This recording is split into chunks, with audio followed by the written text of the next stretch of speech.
پیارے بھائی اور بہن، میں یقین کرتا ہوں کہ آپ لوگ سب خیریت سے ہوں گے۔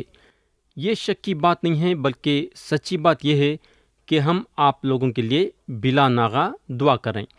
ہم آپ لوگوں کے گھر میں آ کے دعا تو نہیں کر سکتے، مگر یہاں سے ہم آپ لوگوں کے لیے بالکل دعا کریں اور دعا کر سکتے۔ ہمارا خدا وہ خدا ہے، ہمارے دعا کو سنتا ہے اور جواب بھی دیتا ہے۔ تو پیارے بھائی بہن، اب ہم کلام شروع کریں گے، اور آپ لوگوں کو جیسا بتایا گیا ہے کہ آج ہم متی کی انجیل باب 15 اٹھائیں گے اور اس پہ غور کریں گے۔ تو ہم آیت 1 اور 2 پڑھیں گے۔ لکھا ہوا ہے، اس وقت فرشتیوں اور فقیہوں نے یروشلم سے یسوع کے پاس آ کر کہا کہ تیرے شاگرد بزرگوں کی روایت کو کیوں ٹال دیتے ہیں کہ روٹی کھاتے وقت ہاتھ نہیں دھوتے؟ میرے دوست، فرشتیاں اور فقیہ یروشلم سے مسیح کے پاس آئے۔ گئے سو باب میں ہم دیکھتے تھے کہ یسوع مسیح اور ان کے شاگرداں بیابان میں ایک خاموش جگہ پہ، جہاں لوگاں ان کے ساتھ تھے، ان کے لیے کھانے کے لیے کچھ بھی نہیں تھا، مگر مسیح اپنے قدرتی ہاتھ سے ان لوگوں کو کھلائے۔ میرے دوست، اگر ہم اوپری نظر سے دیکھیں گے تو ہم کو محسوس ہوگا کہ کتنی اچھی بات ہے کہ فرشتیاں اور صدوقیاں مسیح کے تعلیم کو سننے کے لیے آئے۔ میں یقین کرتا ہوں کہ شاید ہم یہ سمجھیں گے کہ ان لوگاں مسیح کی تعلیم کو اچھے دل سے سننے کے لیے آئے ہوں گے، مگر ہمارا خیال بالکل غلط ہے۔ ان لوگاں آئے مسیح کی تعلیم کو اپنا دل کھول کے سننے کے لیے نہیں، بلکہ مسیح کی شکایت کرنے کے لیے۔ تو یہاں ہم یہ جان سکتے کہ ان کا جو مسیح کے پاس آنا تھا، وہ دوستی کے طور پہ نہیں، بلکہ اپنی دشمنی مسیح پہ ظاہر کرنے کے لیے۔ یہاں اگر ہم دیکھیں گے تو ان لوگاں کلام میں غلطی نہیں نکالے۔ ان لوگاں ان کو یہ نہیں بولے کہ تم کلام کے خلاف جا رہی ہیں۔ ان لوگاں ایسا نہیں بولے، بلکہ ان کی نظر ان کے بنائے ہوئے طور طریقے پہ تھی۔ فرشتیاں اور فقیہ جو ہے، شریعت کے ساتھ ساتھ کافی اپنے خود کے طور طریقے بنا لیے تھے، مگر وہ طور طریقوں میں اتنا گد گئے تھے کہ خدا کے شریعت سے بالکل دور چلے گئے تھے۔ ان لوگ یہ جاننا چاہتے تھے کہ مسیح کے شاگرداں کئی کو کھانا کھانے سے پہلے ہاتھ دھو کے نہیں بیٹھتے۔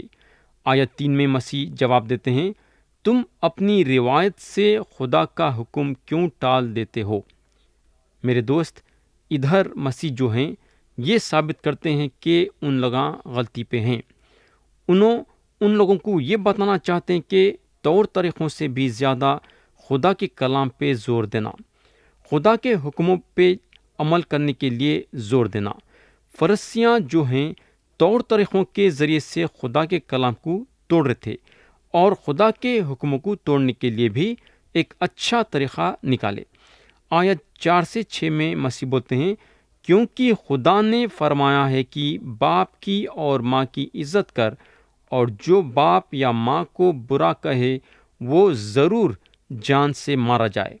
مگر تم کہتے ہو کہ جو کوئی باپ یا ماں سے کہے کہ جس چیز کا تجھے مجھ سے فائدہ پہنچ سکتا تھا وہ خدا کی نظر ہو چکی، تو وہ اپنے باپ کی عزت نہ کرے۔ پس تم نے اپنی روایت سے خدا کا کلام باطل کر دیا۔ پیارے بھائی اور بہن، ہمارے خداوند یہ بتانا چاہتے ہیں کہ ماں باپ کی عزت کرنا ماں باپ کی مدد کرے ویسا ہے۔ یعنی کہ ماں باپ کی عزت کرنا کیا ماں باپ کی مدد کرنے کے برابر ہے؟ تو یہاں فرشتیاں جو ہے بچوں کو اپنے ماں باپ کی مدد کرنے سے روک رہے تھے۔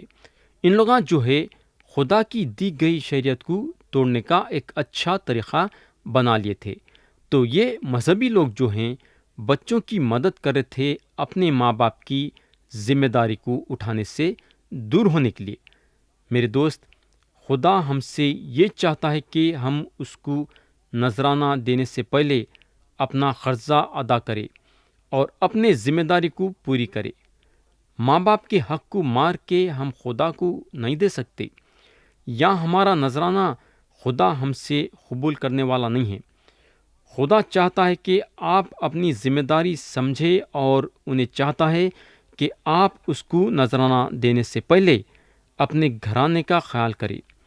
ایک بار جو ہے ایک پادری کے پاس ایک آدمی آیا اور اپنی تنخواہ میں سے آدھی تنخواہ ان کو دینا چاہتا تھا، خدا کے کام کے لیے استعمال کرنے کے لیے۔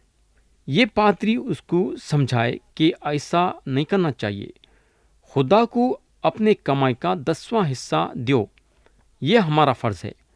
لیکن یہ آدمی اپنی آدھی تنخواہ خدا کے خدمت گزاری میں دینا چاہتا۔ دولت مند ہے تو بات ٹھیک ہے، مگر یہ آدمی اور اس کا گھرانہ غریب تھا۔ تو جب پادری یہ آدمی کو سمجھائے کہ ایسا نہیں کرنا چاہیے تو یہ آدمی کو غصہ آ گیا، مگر خدا کی شکر گزاری کرنا کہ آگے چل کے یہ بات اس کے دماغ میں آئی کہ پادری جو بول رہے ہیں وہ صحیح ہے۔ خدا یہ آدمی کے دل میں بات کرا اور یہ آدمی احساس کرا کہ اس کا گھرانہ بھی اس کے ساتھ ہے اور اس کو اپنے گھرانے کا بھی خیال کرنا ہے۔ بولنے کا مطلب یہ ہے کہ لوگ اپنے آپ کو ثابت کرنا چاہتے کہ ایسا کرنے سے ان لوگ نیک کام کر رہے ہیں اور ایسے کام کرنے سے خدا بھی خوش ہوں گا۔ اب ہم آیت 7 اور 8 پڑھیں گے۔ لکھا ہوا ہے، مسیح بولتے ہیں، اے ریاکارو، یشعیاہ نے تمہارے حق میں کیا خوب نبوت کی کہ یہ امت زبان سے تو میری عزت کرتی ہے مگر ان کا دل مجھ سے دور ہے۔ تو خداوند جو ہے یہاں فقیوں کو اور فرشیوں کو ریاکاروں کے نام سے بلاتا ہے۔ تو یہ لفظ جو ہے خدا کے کلام میں ایک ڈرونا لفظ ہے۔ مسیح یہ لفظ اس لیے استعمال کرے، کئی کو بولے تو خدا کے کلام کی ان لوگاں عزت نہیں کر رہے تھے۔ یہ مذہبی لیڈراں جو ہیں لوگوں پہ کافی زور دے رہے تھے اوپری باتوں پہ عمل کرنے کے لیے، جیسا کہ کھانے سے پہلے ہاتھ دھونا وغیرہ وغیرہ۔ مگر افسوس کی بات یہ ہے کہ ان لوگاں اپنے دل کے حالت پہ توجہ نہیں کر رہے تھے، جو کہ خدا یہ چیز پہ بہت ہی زور دے رہا تھا۔ میرے بھائی، ہم بھی کم نہیں ہیں۔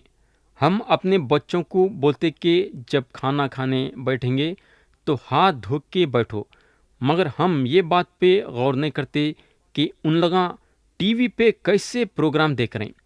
ہم کو معلوم ہونا چاہیے کہ ٹی وی پہ غلط سلط پروگرام دیکھنے کی وجہ سے ان لوگوں کے دلوں میں غلاظت بھر جا رہی ہے۔ میرے دوست، میں یہ نہیں بول رہا ہوں کہ کھانے کو بیٹھنے سے پہلے ہاتھ نہیں دھونا۔ ہاتھ دھونا ضروری ہے، مگر ہاتھ دھونے سے زیادہ دل کے حالت پہ غور کرنا زیادہ ضروری ہے۔ آیت 10 اور 11 میں لکھا ہوا ہے، پھر اس نے لوگوں کو پاس بلا کر ان سے کہا کہ سنو اور سمجھو، جو چیز منہ میں جاتی ہے وہ آدمی کو ناپاک نہیں کرتی، مگر جو منہ سے نکلتی ہے وہی آدمی کو ناپاک کرتی ہے۔ تو یہاں مسیح کی تعلیم یہ ہے کہ کیا اچھا ہے اور کیا برا ہے جاننا روحانی بات ہے اور جسمانی نہیں۔ آیت 12 میں لکھا ہوا ہے، اس پر شاگردوں نے اس کے پاس آ کر کہا، کیا تو جانتا ہے کہ فرشتیوں نے یہ بات سن کر ٹھوکر کھائی؟ تو یہاں شاگرداں حیرانی میں پڑ گئے کہ مسیح جو ہے فرشتیوں کو کئی کو تکلیف پہنچائے۔ آیت 13 میں لکھا ہوا ہے، اس نے جواب میں کہا کہ جو پودا میرے آسمانی باپ نے نہیں لگایا جڑ سے اکھاڑا جائے گا۔ میرے دوست، یہاں جو لفظ پودا کا استعمال ہوا ہے وہ کام کرنے کے طریقے پہ اشارہ کرتا ہے کہ کس طریقے سے ہم کام کرتے ہیں، ہمارے طاقت سے یا خدا کی طاقت سے۔ ہمارے طاقت سے اگر ہم کام کریں گے تو اس میں خدا نہیں رہے گا، اور جس چیز میں بھی خدا ہمارے ساتھ نہیں ہے وہ کام میں ہم کامیاب نہیں ہو سکتے۔ اب ہم آیت 14 سے 18 تک پڑھیں گے۔ لکھا ہوا ہے، انہیں چھوڑ دو، وہ اندھے راہ بتانے والے ہیں، اور اگر اندھے کو اندھا راہ بتائے گا تو دونوں گڑھے میں گر پڑیں گے۔ پترس نے جواب میں اس سے کہا کہ یہ تمثیل ہمیں سمجھا دے۔ اس نے کہا، کیا تم بھی اب تک بے سمجھ ہو؟ کیا نہیں سمجھتے کہ جو کچھ منہ میں جاتا ہے وہ پیٹ میں پڑتا اور پیخانے میں نکل جاتا ہے، مگر جو باتیں منہ سے نکلتی ہیں وہ دل سے نکلتی ہیں اور وہی آدمی کو ناپاک کرتی ہیں۔ تو پیارے بھائی اور بہن، ہم کھانے پینے سے ناپاک نہیں ہوتے، بلکہ ہمارے منہ سے جو لفظ نکلتے اس سے ناپاک ہو جاتے۔ میں اچھے لفظ کی بات نہیں کروں بلکہ برے لفظوں کی۔ آپ اپنے آپ میں غور کر سکتے کہ آپ سارے دن میں کتنے مرتبہ برے لفظاں نکالتے ہیں، اور مسیح چاہتے ہیں کہ ہم یہ ناپاکی سے دور ہونا۔ اگر ہمارے دل میں اچھے باتیں پیدا کریں گے تو ہمارے منہ سے بھی اچھے لفظ نکلیں گے اور ہم پاک صاف رہیں گے۔ ہم کو معلوم ہونا چاہیے کہ خدا ہمارے برے لفظوں سے چڑھتا ہے، ہمارے دل میں کے گندگی سے چڑھتا ہے۔ خدا چاہتا ہے کہ ہمارا دل صاف رکھنا۔ یہ ہوگا۔ اب ہم آیت 21 پڑھیں گے۔ لکھا ہوا ہے، پھر یسوع وہاں سے نکل کر سور اور سیدا کے علاقے کو روانہ ہوا۔ تو پیارے بھائی اور بہن، یہ پہلی مرتبہ ہمارے خداوند اسرائیل کے زمین کو چھوڑتے ہیں۔ ان کے خدمت گزاری میں یہ پہلا وقت ہے جو اسرائیل کے زمین کو چھوڑتے ہیں۔ یہ ایک دلچسپی کی بات ہے۔ کئی کو بولے تو انہوں اسرائیل کو ایک بادشاہ کے طور پہ آئے۔ جب یسوع مسیح اپنے شاگردوں کو خدمت گزاری کے لیے باہر بھیجے تو انہوں ان لوگوں کو تاکید کرے تھے کہ ان لوگاں صرف اسرائیل کے درمیان خدمت گزاری کرنا اور اسرائیل کے باہر نہیں۔ اس کے بعد اسرائیلیاں مسیح کا انکار کرے، ان کی تعلیم ان کو پسند نہیں آنے لگی اور ان کے خلاف کھڑے ہو گئے۔ تو جب اسرائیلیاں مسیح کا انکار کرنے لگے اور ان کے تعلیم کو ٹھکرانے لگے تو مسیح خود اسرائیل کے زمین کے باہر نکل گئے۔ انہوں اب غیر قوموں کے درمیان کام کرنے کو لگے۔ ان کا جو دعوت نامہ تھا وہ یہ تھا کہ اے محنت اٹھانے والوں اور بوجھ سے دبے ہوئے لوگوں، سب میرے پاس آؤ، میں تمہیں آرام دوں گا۔ اب ہم آیت 22 اور 23 پڑھیں گے۔ لکھا ہوا ہے، اور دیکھو ایک کنعانی عورت ان سرحدوں سے نکلی اور پکار کر کہا کہ اے خداوند ابن داؤد، مجھ پر رحم کر، ایک بدرو میری بیٹی کو بری طرح ستاتی ہے۔ مگر اس نے کچھ جواب اسے نہ دیا، اور اس کے شاگردوں نے پاس آ کر اس سے یہ عرض کی کہ اسے رخصت کر دے، کیونکہ ہمارے پیچھے چلاتی ہے۔ میرے دوست، یہ پکی بات ہے کہ یہ عورت غیر قومی تھی، اور اس کا یہ پکارنا کہ ابن داؤد مسیح کو روکا جواب دینے کے لیے۔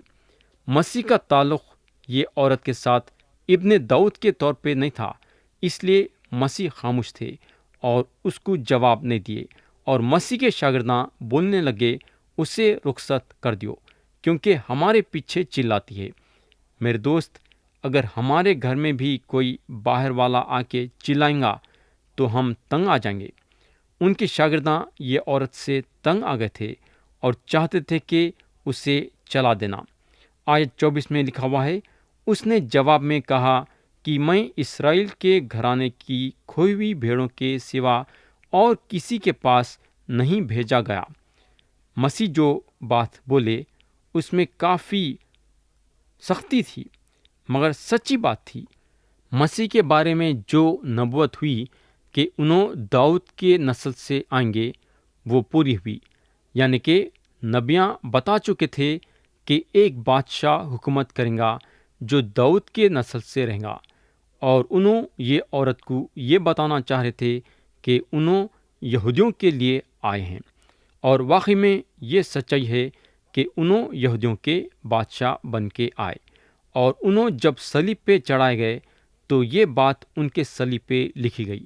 اب ہم دیکھیں گے کہ یہ عورت کیا قدم اٹھاتی ہے۔ آیت 25 پڑھیں گے۔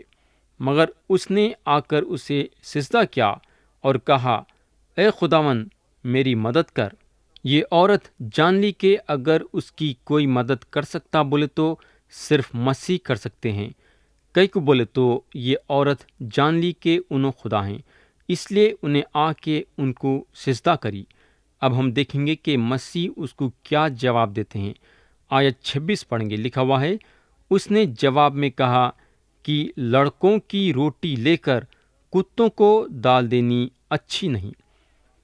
میرے دوست، یہ بات مسیح کی بہت ہی سخت تھی۔ شاید ہم رہتے تھے تو وہاں سے فوراً چلے جاتے تھے، مگر ہم دیکھیں گے کہ یہ عورت کا کیسا رویہ تھا۔ آیت 27 پڑھیں گے، لکھا ہوا ہے، اس نے کہا، ہاں خداوند، کیونکہ کتے بھی ان ٹکڑوں میں سے کھاتے ہیں جو ان کے مالکوں کی میز سے گرتے ہیں۔ میرے دوست، آپ لوگوں کو یاد ہوگا کہ ہمارے خداوند ایک غریب آدمی کے بارے میں بتائے کہ انہیں اپنے دل میں خواہش رکھا تھا کہ دولت مند کے میز پہ کے گرے ہوئے ٹکڑوں کو کھانا، اور کتے آ کے اس کے پھوڑوں کو چاٹتے تھے۔ بولنے کا مطلب یہ ہے کہ اسرائیلیاں جو ہیں یہ لفظ کتا غیر قوموں کے لیے استعمال کرتے تھے۔ یہ عورت مسیح کے منہ سے یہ بات سننے کے لیے تیار تھی۔ کئی کو بولے تو اس کا ایمان مسیح میں تھا، انہیں ان پہ ایمان لا چکی تھی۔ اب ہم آیت 28 میں دیکھیں گے کہ مسیح یہ عورت کے بارے میں کیا ظاہر کرتے ہیں۔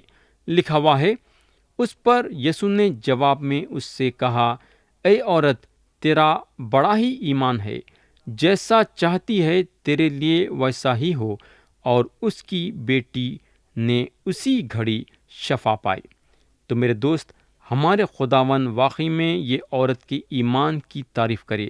اگر ہم ان کے کلام پہ غور کریں گے تو انہوں لوگوں کو یہ بولے تھے کہ اے محنت اٹھانے والوں اور بہت سے دبے ہوئے لوگ، سب میرے پاس آؤ، میں تمہیں آرام دوں گا۔ اور میرے دوست، ہم کو معلوم ہونا چاہیے کہ یہ چیز انہوں یہ عورت کے لیے کرے۔ یہ عورت کا جواب اس کے ایمان کو ظاہر کرا، اور اس کے ایمان کو مد نظر رکھتے ہوئے انہوں وہ عورت کے بیٹی کے اندر سے بدرو کو نکال دیے۔ تو پیارے بھائی بہن، آج ہم متی کی انجیل باب 15 اور اس کے 28 آیتوں پہ غور کریں۔ مگر اب سوال یہ پیدا ہوتا ہے کہ ہم یہ 28 آیتوں کے ذریعے سے کیا کیا باتیں سیکھتے ہیں۔ پہلی بات ہم یہاں یہ سیکھتے ہیں کہ اگر ہم اپنے سے قانون اور قاعدے بنائیں گے تو ہم سچائی سے دور ہو جائیں گے۔ فرشتیاں اور فقیہاں اپنے سے قانون اور قاعدے بنا لیے تھے کہ کھانا کھانے سے پہلے ہاتھ دھونا وغیرہ وغیرہ، جس کے وجہ سے ان لوگ سچائی سے دور ہو گئے۔ سچائی یہ ہے کہ ہم اپنے ماں باپ کی عزت کرنا اور ہمارا فرض جو ان پہ بنتا وہ پورا کرنا۔ دوسری بات ہم یہاں یہ سیکھتے ہیں کہ ہماری محبت خدا سے دل سے ہونا چاہیے اور صرف منہ سے نہیں۔ فرشتیاں اور فقیہاں خدا کی حمد و ثنا کر کے یہ ظاہر کرتے تھے کہ ان لوگ خدا سے بے انتہا محبت رکھتے ہیں، مگر افسوس کی بات یہ ہے کہ ان کو یہ پتہ نہیں تھا کہ خدا ہمارے منہ کے لفظوں کو نہیں دیکھتا کہ ہم اس کے شان میں کیسے لفظ ہمارے منہ سے نکال رہے ہیں، بلکہ خدا ہمارے دل پہ نظر کرتا ہے کہ ہمارا دل صاف ہے یا نہیں۔ لوگوں کی شکایت کرنا، لوگوں کے خلاف بولنا، لوگوں کو گالیاں بکنا، یہ ظاہر کرتا ہے کہ ہم میں خدا کی محبت نہیں ہے۔ اگر ہم خدا سے محبت کرتے ہیں تو ہمارے بھائی یا بہن کے بارے میں اچھا بولیں گے۔ فرشتیاں اور فقیہاں مسیح کے ساتھ اچھی بات چیت نہیں کرتے تھے۔ مسیح کے بارے میں برا بولنا ان کی ایک عادت بن گئی تھی۔ تیسری بات ہم یہاں یہ سیکھتے ہیں کہ اگر ہم ایمان کے ساتھ مسیح کے پاس آئیں گے تو مسیح ہماری زندگی میں کام کریں گے اور ہم کو مصیبتوں سے چھڑائیں گے۔ یہ عورت کے زندگی میں غور کریں گے تو یہ عورت مسیح کے پاس ایمان کے ساتھ آئی۔ اس کے دل میں یہ بات قائم ہوئی کہ اگر کوئی اس کے بیٹی سے بدرو کو نکال سکتا ہے بولے تو وہ صرف مسیح نکال سکتے ہیں۔ جب انہیں یہ ایمان کے ساتھ آئی تو مسیح اس کے زندگی میں کام کرے اور اس کو یہ مصیبت سے چھڑائے۔ اس کی مصیبت اس کی بیٹی تھی، اور جب اس میں سے بدرو نکل گئی تو اس کے زندگی میں امن اور چین قائم ہوا۔ چوتھی اور آخری بات ہم یہاں یہ سیکھتے ہیں کہ ہمارے سجدے صرف یسوع مسیح کے لیے رہنا۔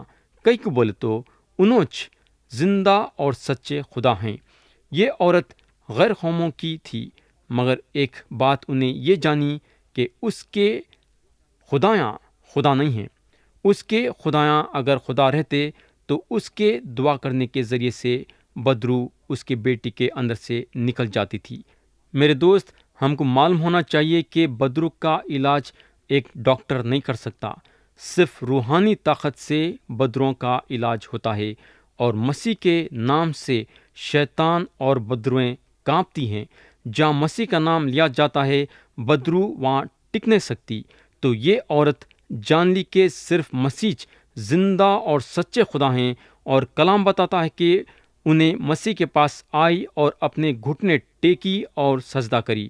میرے دوست، آپ کس کی عبادت کریں؟ آپ کے دلوں کو جانچنا ہے۔ کیا آپ زندہ اور سچے خدا یسوع مسیح کی عبادت کریں کیا؟ اور اگر نہیں کر رہے تو آج آپ یہ کام کر سکتے اور یسوع مسیح کو اپنے دل میں خداوند کے نام سے قبول کر سکتے ہیں اور ان کو مسیح مان سکتے ہیں۔ انہوں آپ کو روحانی طور سے اور جسمانی طور سے شفا دینے والے ہیں۔